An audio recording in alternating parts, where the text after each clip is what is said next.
All right, so I started doing the guitar lessons, and I want to do this one. This is kind of important too for people. I'm trying to make it short because it takes a while to like listen to this stuff. But if you don't know, my name is Joshua, and I'm gonna teach you guitar. So one thing that people I already covered was positioning of the guitar, right? So this is the crescent guitar that I have, right? This is a crescent guitar that I have, and I don't like playing this, but I play like this, So to begin the lesson, it's gonna be covering your fingers, right? So when the hand that you strum with dictates whether you're a left-handed guitarist or a right-handed guitarist. This hand, in my case, it's my right hand, right? It's very important that you understand this because a lot of the techniques that you will be using feature um, like the dexterity or the usage of your wrists for your strumming, right? Because once you get the strumming right, I play fingerstyle. I like playing fingerstyle, even though I can play with the pick. But when you get your strumming down, right? This is strum, right? A whole strum. I'm not touching any notes, any frets, so it sounds like that, right? This is muted.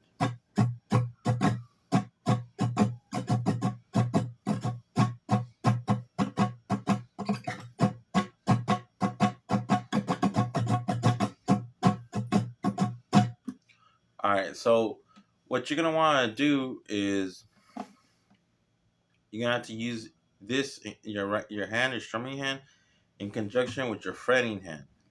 My fretting hand, your fretting hand goes on the fretboard. There's your fretting hand. Strumming hand goes on the body, right? Whether you're right or left-handed, it's that's really your comfortability, right? So I would, you go. I don't know if I'm right-handed or left-handed, right? So here's this thing, right? What you could do is you could find, I don't know, maybe find a guitar, right? And then you kind of have to like check, right? There's many methods to check which hands you're gonna use, but this is for the comfortability of how you're gonna sit with your guitar, or you're gonna be playing, right? So you can check how you feel more comfortable. Do you feel comfortable with your right hand, or if you turn the guitar to the side to the other hand, you feel more comfortable there.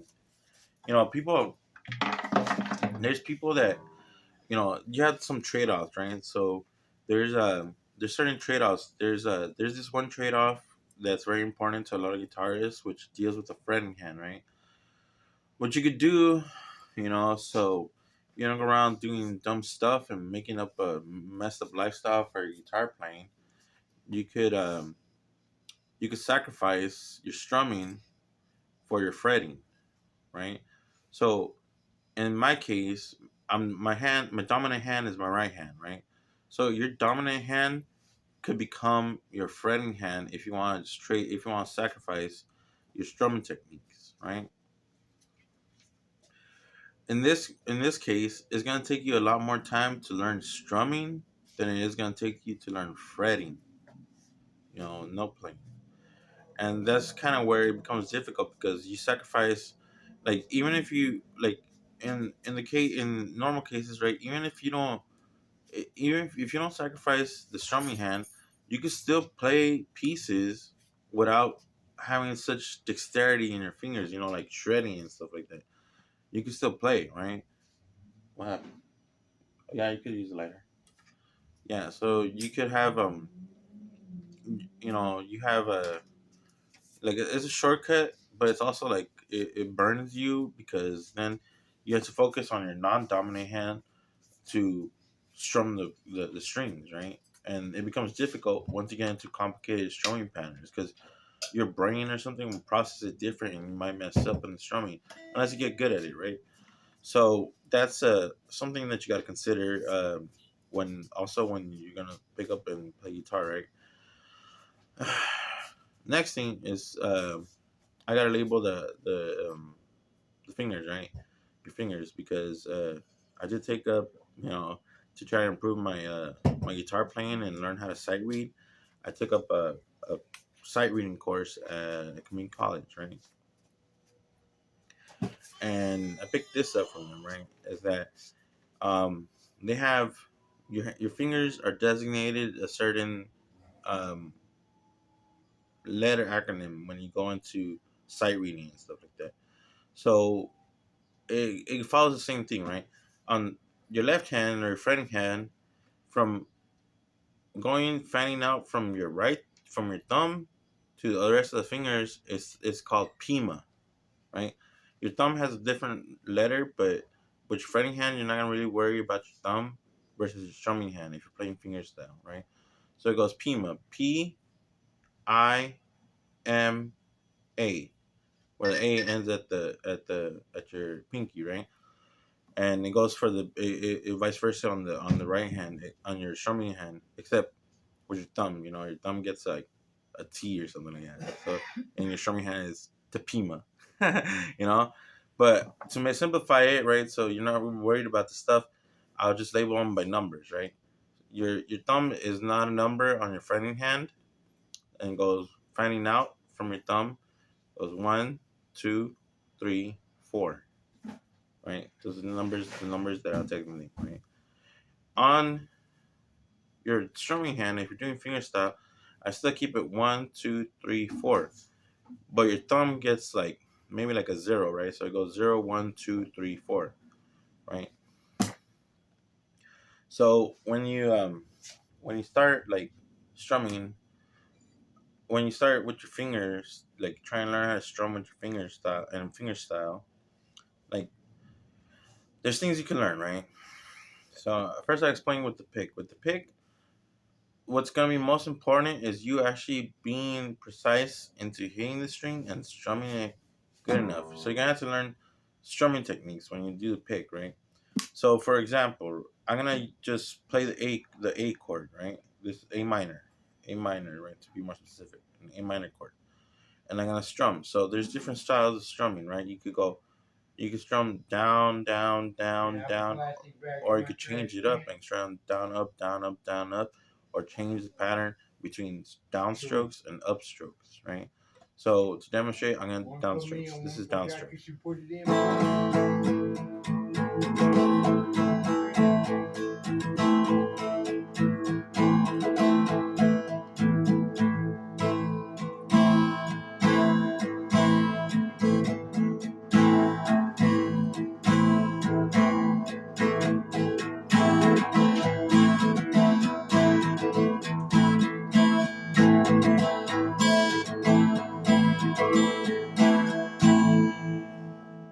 right? And that's me alternating the timing of the downstrokes and the pattern of the downstrokes that I play the guitar with when I'm strumming, right?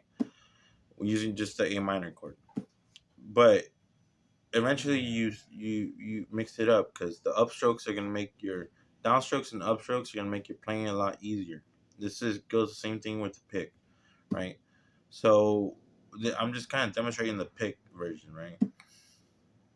So now I do up and down strokes, right? So this is a demonstration, right? So I'm gonna alternate the pattern, alternate the timing, and I'm gonna see how it changes um, the playing, right? Or the way it sounds, right?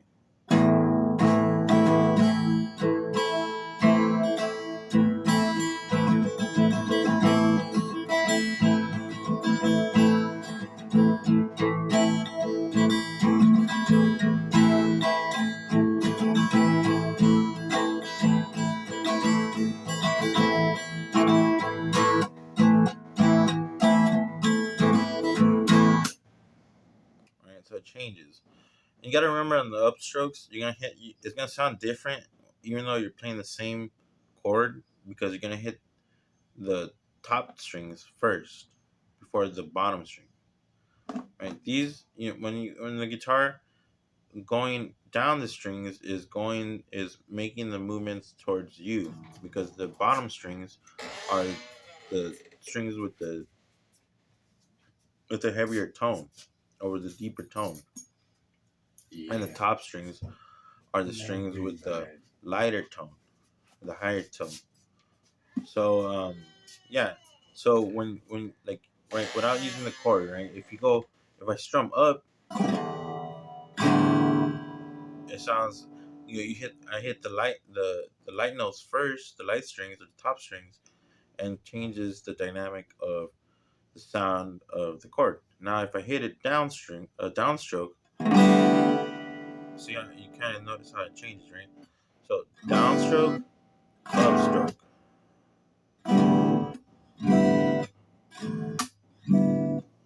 right? And I do some pauses, right? Kind of muted, palm muted, right? That's called palm muted.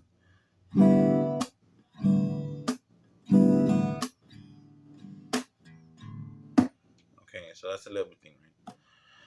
But anyways, and then what happens is that also going into the finger style, right? You do finger style. You're gonna be using your thumb a lot and your other fingers, not necessarily your pinky finger on your strumming hand or the A finger or the fourth finger on your strumming hand. But if you get a little bit more intricate with detail, you'll be able to use all of them and play some magnificent pieces, right? But it goes the same, right? You do the run. If you hit if you down downstroke, you'll make you go from the bottom strings to the top strings. Or if you upstroke, right? So I don't know if you can see it, but I'll play it right here, right? So I gotta back up a little bit because I got no space. But this is the downstroke, and this is the upstroke,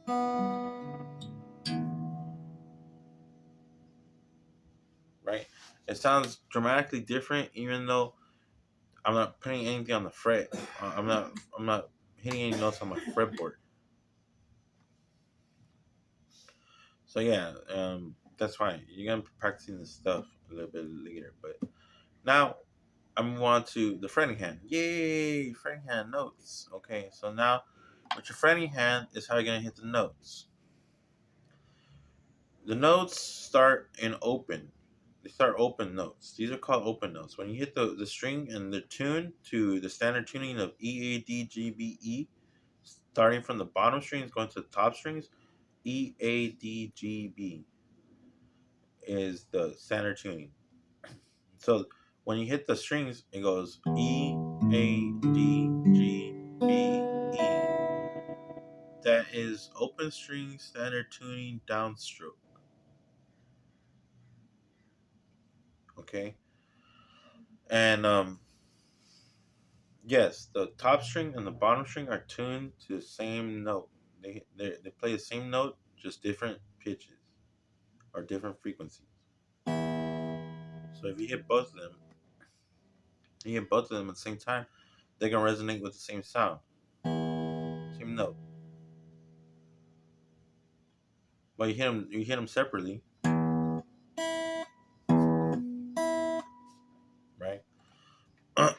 So it is good to know your fretboard and what notes lie on it, right? I told you, you know, I don't want to make this too long of a lesson, right? But you go down, right? The music notes lie in a format where it's kind of circular, but if you start from like it goes the notes typically these are the main notes: A, B, C, D, G, F, and then it repeats going back to A, B, C, D, G, F, G, right?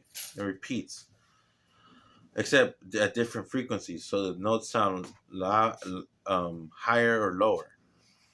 Same thing on the guitar, but I'm not gonna get too much into that. But you got to remember that there are four notes which don't have intermediate notes in between. Between the main notes, every note has a sharp and a flat, except four notes. And these four notes are B and C and E and F.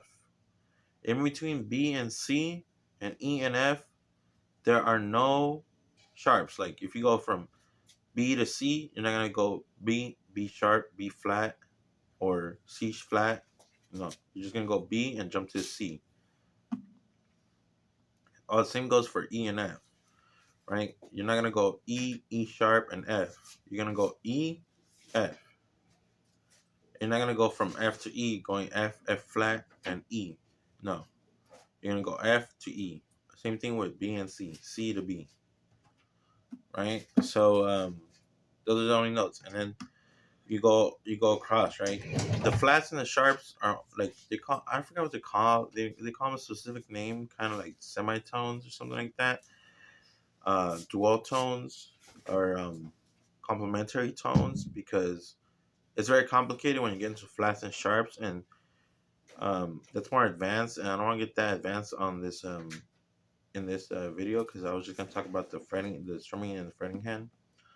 But anyways, so your fretting hand, your thumb, you got to make it feel comfortable so that you can play the strings, right? So what you do is you check, right? You put you grab your neck, the neck of the guitar, not your neck, right? You grab the neck of the guitar and you place on the first four frets, right? These are frets. 1, 2, 3, 4, 5, 6, 7, 8, 9, 10, 11, 12. They're frets and they dictate the note that you're gonna hit on the guitar.